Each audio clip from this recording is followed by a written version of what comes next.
May I have your attention, please? I think we are now ready to start. A very good morning and welcome to the third in a series of symposiums on emerging topics in control and modeling. This year we focus at the intersection of control, modeling, and cyber-physical systems. First, I would like to introduce the organizing committee who have put this symposium together. We have a team of 9 people, which includes myself, Vikas Chandan, Adam Tilton, Gayatri Mohan, Kun Deng, Dayu Huang, Matthias Nigrete Pinsetich, Jamie Norton, Hui Sun, and Kwanian Zhu. To make it easy for you to identify us, we are wearing orange name tags. Next, I would like to thank all our speakers. I extend a special thanks to those who had delayed flights or other difficulties while traveling. The committee truly appreciates your efforts and enthusiasm. I would like to thank the host, Coordinated Science Lab, for the use of their facilities and administrative help for this event. I would also like to thank our 2 external sponsors, John Deere and National Science Foundation. It is because of their generous sponsorship that we were able to support 32 external students in the form of travel grants. And I think you will notice that most of the students in the interactive poster session today evening are not from the UFI. Finally, I would like to thank all our sponsors from Illinois, which includes the CSL, the Information Trust Institute, the College of Engineering, Graduate College, Student Organization Resource Fee, Office of Vice Chancellor for Research, Office of Vice Chancellor for Public Engagement, and the Departments of Electrical Engineering and Computer Science, Mechanical Science and Engineering, Bioengineering, Computer Science, and Aerospace Engineering. I would like to emphasize that this event is intended to be collaborative and student-friendly. So please feel free to make use of the networking opportunities that are available through this event. Okay. Well, there are 2 logistical items I would like to bring to your attention. Firstly, no food or drink is permitted inside this auditorium. Secondly, the lunch on Friday has been moved from the MNTL building to the NCSA building on campus. You can consult your registration packet for more details on directions, etc. And now to start the symposium, I would like to invite Dr. Adesida, the Dean of the College of Engineering, to say a few words by way of opening remarks and welcome on behalf of the college. Please join me in welcoming Dr. Adesida.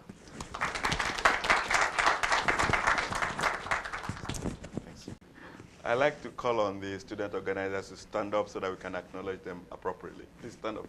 The student organizers. Please clap for them. Thank you. Thank you. We couldn't engineer the weather for the outside visitors this morning, so it's a little bit cold out there, but I see it's going to be warm inside here through all the presentations over the day, today and tomorrow, so you're going to be at least compensate for the cold weather outside with more intellectual stimulation and hot weather within the auditorium here. I'd like to thank all the external visitors, especially the professors, the invited speakers who have come in. I think you're doing us a big favor in terms of spreading the news about cyber-physical systems to students from Illinois and also students from other schools. So this is something that's important. I think I go to NSF all the time. I'm now chairing the Engineering Advisory Committee. So this is a big item within NSF and also nationally within the PCAST and other organizations in Washington. Security, we cannot say too much about it because it underlays the economy of the country, whether it's protecting the bridges, protecting the financial services. This is something that is extremely pervasive these days. So this is, and at least from what I know, we like to boast that this is the best school for cybersecurity and cyber-physical systems. So I'm right, okay. So for these, sorry. So for the students coming from other schools, please interact with your colleagues here and be able to visit professors, not just professors you see directly within the conference, but other professors within CSL and other parts of the campus before you leave. The college prides itself on what we call leadership, collaboration, and impact. Leadership, we are very, very proud that our students take leadership in this sort of organization, organizing conferences and bringing other students from other campuses to partake of this sort of intellectual exchange. And collaboration, I think you mentioned the word collaborative. I think people ask me what happens at Illinois. You are the only college that is located somewhere in the middle of the cornfields, not in the metro area. I think this is something we do very well. Collaboration, working with each other. Because I always joke that whether you're in your office building, you meet your colleagues. When you go to Walmart, you meet your colleagues. When you go to church or anywhere you want to pray, you meet your colleagues. So there's not much we have to do here, but meet your colleagues and actually work together. So this is something that stood us in good stead for many, many, many years. So, and I see that our students are carrying it forward in terms of collaborative environment, working with each other, working with professors, and actually making it a dynamic exchange of ideas, whether it's in cyber-physical systems or design or any area that we consider important to what we want to do in the college. So please welcome again to our external visitors. I see everybody's trying to get the last-minute stuff on their talks. And I'd like to thank again John Deere and Dr. Helen Gill of NSF supporting this particular endeavor, because this is extremely important, making sure that we train the next generation of leaders in this particular intellectual area. So thank you for coming to Illinois. Next time you come, we promise you better weather. Don't hold me to that. But we'll promise anyway. But come back again for the other students, grad students. And we are always in the market recruiting the best and the brightest. So let's know where you are. Let's know. We're going to hire about 30 professors this coming year. So if you think your resume is stellar, let us know about you. We'll bring you to Illinois. Come and see how the fertile the cornfields are, and also the intellectual environment here is extremely fertile. So thank you for coming. And I wish you a safe and a very good intellectual environment for exchange of ideas in cyber-physical systems. Thank you very much. I won't be able to stay, so I'll just maybe come back. Is there free lunch? Okay. Thank you. Thank you very much. Yeah. Thank you. Thank you, Dr. Adesida, for those kind words. I would now like to invite Dr. Bill Sanders, Director of CSL, to say a few words of opening remarks and welcome on behalf of CSL. Please join me in welcoming Dr. Sanders.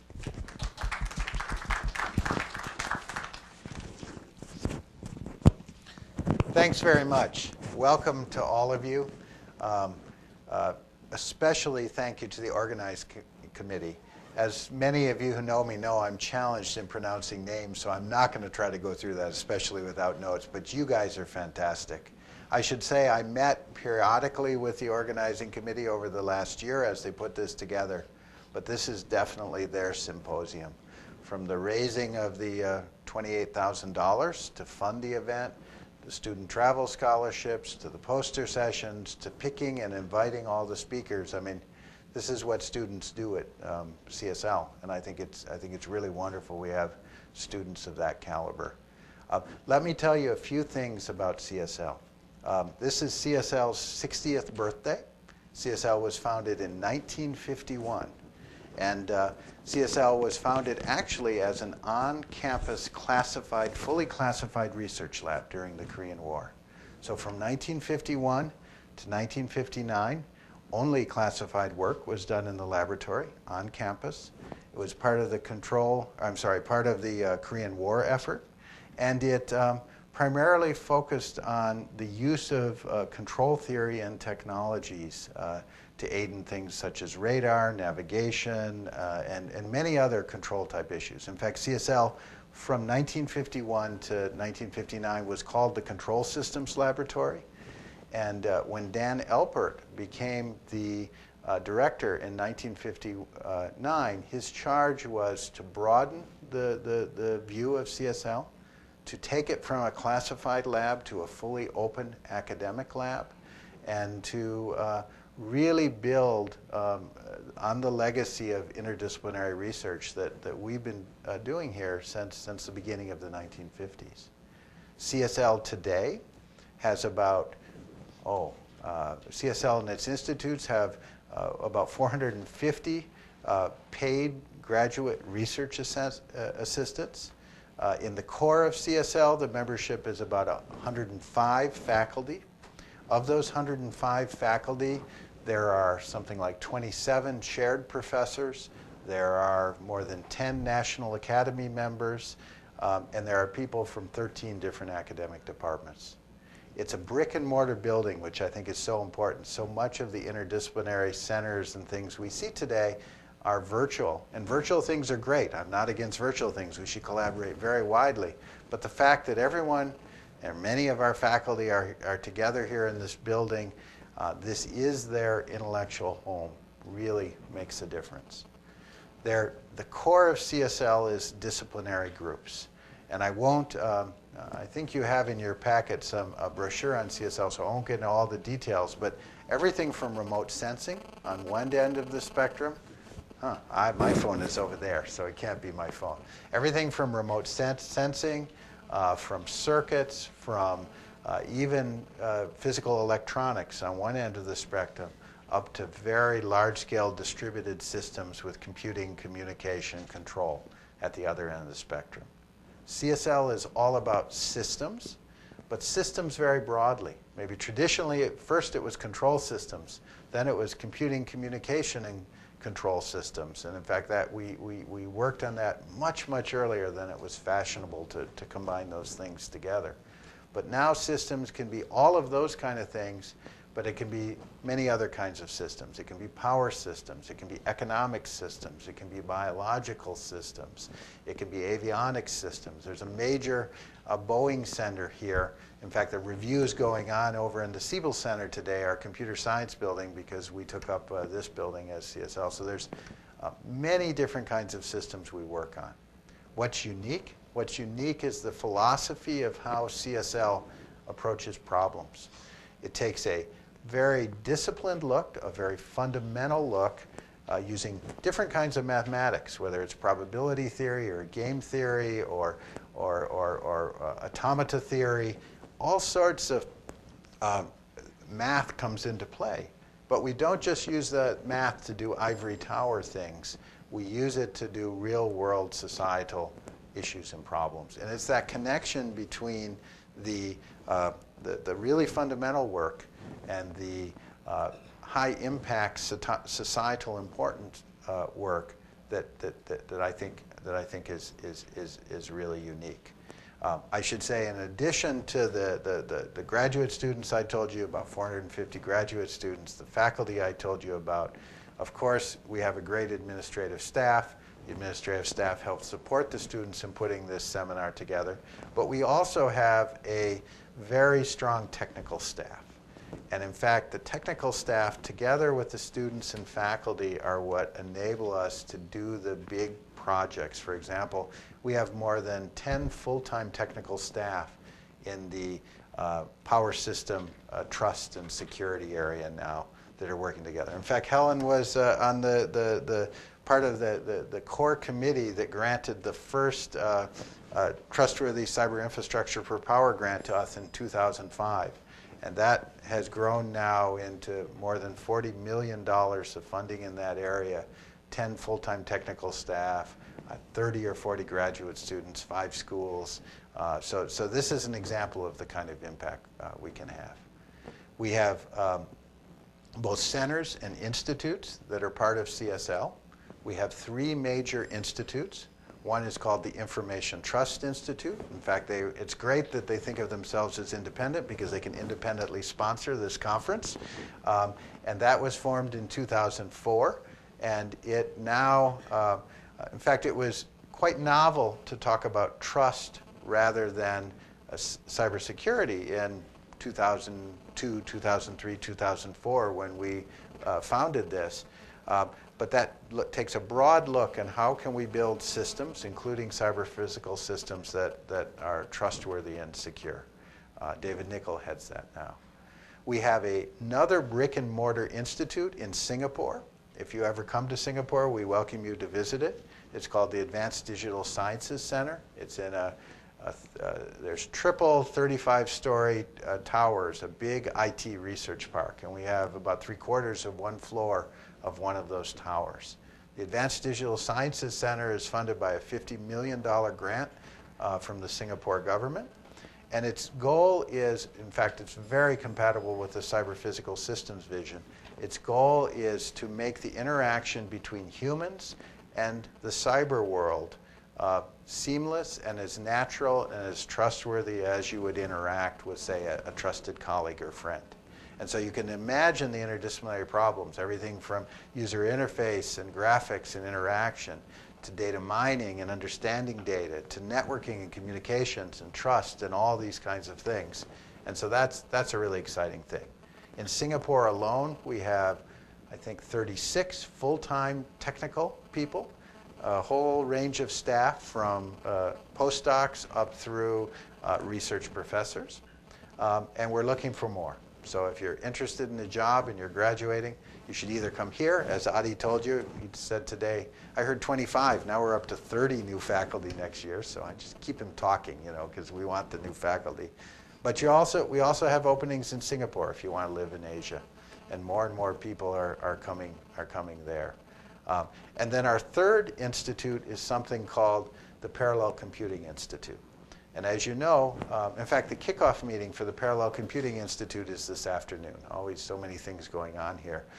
As you know, Illinois has a long legacy of expertise in computing in general from the early ILLIACs, but then parallel computing all through things like ILLIAC 4, all the way up through Blue Waters, also funded by the National Science Foundation.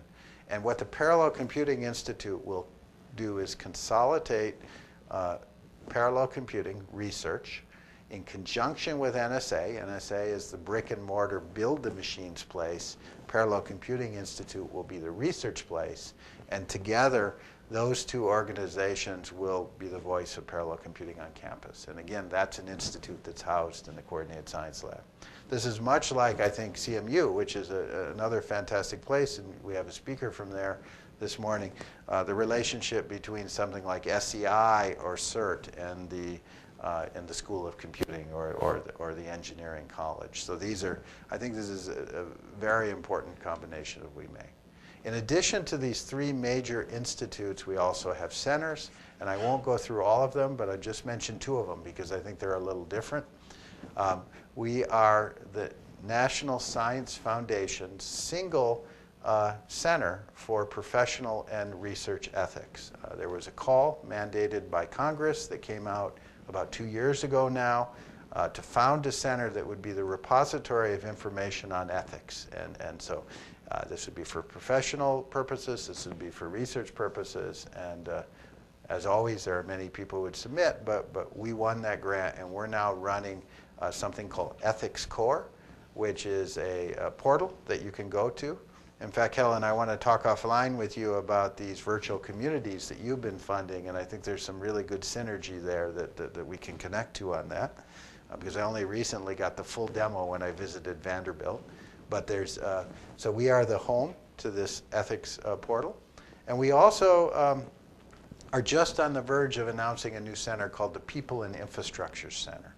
The People and Infrastructure Center is led by a faculty in CSL who is in the communications department. And that doesn't mean the kind of communications in ECE, that means the kind of communications in a liberal arts school. And he, Christian Sandvik, has his main office in CSL. He interacts with the technologists here, and he's working to understand the relationship with people and all the technology we're building. And that was founded with some external grants from foundations, as well as funds from the university. So I hope I've been able to convince you that CSL is a really diverse but really integrated place, that there are people from many, many departments. As Adi said, we have no choice. We have to like each other. You know, it's a great town. I moved here 17 years ago from somewhere much bigger, and I I think it's an incredible, it's an example of one of those great college towns where everyone knows the reason the town is the way it is because of the college. I put things like Madison and Ann Arbor and Boulder and Urbana in those kind of categories, and it's a fantastic place. So when you graduate, think of us. I mean, we're very dynamic and growing. I hope you have a fantastic time in the next 2 days. The program is wonderful. I'm going to be sort of popping in and out, so I'll probably be here much more than the dean is able to be here. I'll have to pop in and out, but there's great talks that I'm looking forward to hearing as well whenever I can cancel another meeting. And I'll be around at various points in the time and be happy to talk to all of you. So thanks again. Thanks especially to all the people that came from outside the university and are presenting posters. Thanks to all the speakers. You've got an incredibly good lineup. You've got the best people working in cyber physical systems in the nation here. Thanks to the organizing committee, and I hope you have a great 2 days. So thank you very much.